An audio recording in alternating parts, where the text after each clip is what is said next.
Each year in the Delaware Bay at the southern tip of New Jersey, horseshoe crabs, a whole bunch of them, ride up onto shore with the high tide to make babies. Now, they're not crabs. They're the only surviving members of Xiphosaura, an order of arthropods that are closer to spiders than they are crabs. And they've been doing this for a long time. They look pretty much the same as they did 250 million years ago. Apparently, what they've got going on here has worked for them. From the top, they look a bit like an episode of Hungry Hungry Hippos, Where Are They Now? But when they're upside down, it looks like a nest of baby needle-nose pliers. But they're not pinchy-pinchy, they just look like they are.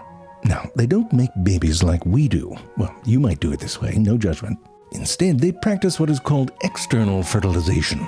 A female will dig down into the sand and lay about 5,000 to 6,000 eggs. And then a male, or multiple males, will do their business on top of the eggs to fertilize them. Yeah, that's right, that's what you've been watching, you perv. To increase the chances that it's their sperm that will do the fertilizing, males will latch themselves onto females with these little specialized club hand things. Once attached, the male sort of lets the female drag him around to wherever she decides to dig. Sometimes you might even get a couple males in tow, or a whole pile of them all rubbing up on each other. I mean, it's classic Jersey Shore, to be honest. But listen, if you have a whole beach full of horseshoe crabs laying eggs and digging up eggs already laid, and you run that for a few weeks, those eggs start to pile up. You see all that? Looks like beach dirt? No, those are all eggs. And inside of many of them, you'll find tiny little horseshoe crab babies. So cute, and apparently delicious. Because for migrating birds, this is an all-you-can-eat buffet. In particular, there are birds like the red knot that breed up in the tundras of the Arctic, but then go south to their vacation homes, which can be in like Argentina. So this Delaware Bay here is like a rest stop for these birds. Now, if there's one thing that New Jersey is good at, it's rest stops. But instead of a piss in a Slim Jim at the Whitney Houston service area, these birds eat caviar at Reed Beach, and enough of it to fuel up the little bastards for a flight back up to the tundra. Here's the issue. Horseshoe crab populations are under threat. There's a few things going on. For one, horseshoe crab blood, which is blue, is highly sensitive to certain bacterial toxins. Because of that, horseshoe crab blood is used to make sure there's no bacteria in vaccines and IV drugs.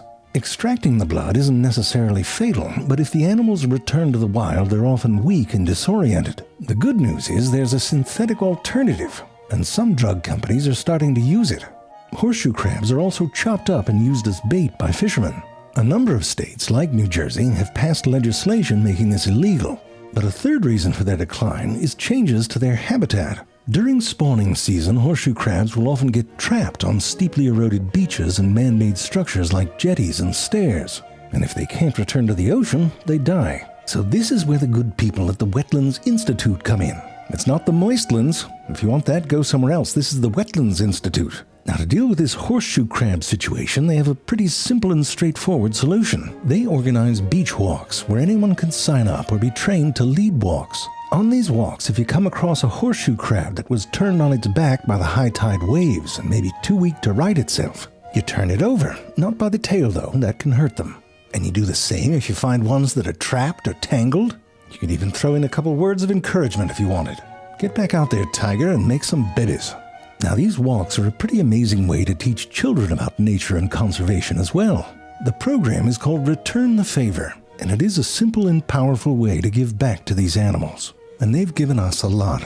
Please consider donating to the Wetlands Institute Return the Favor program. Your support enables their staff and volunteers' efforts to rescue stranded horseshoe crabs and improve conditions for their survival. The Wetlands Institute is a non-profit. I've put a link to their donation page in the description. And if you ever happen to be in the Delaware Bay, go and say hi. Looks like a Klingon toupee.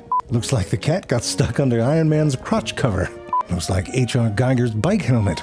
Looks like someone got a volume discount at the leg store. Looks like a knee pad graveyard. It's the reject bin at the lollipop factory. What is that, shrimp at a rave? Looks like some weaponized mannequin boobs. It's a German fairy tale pop-up book. Looks like the Hulk slippers.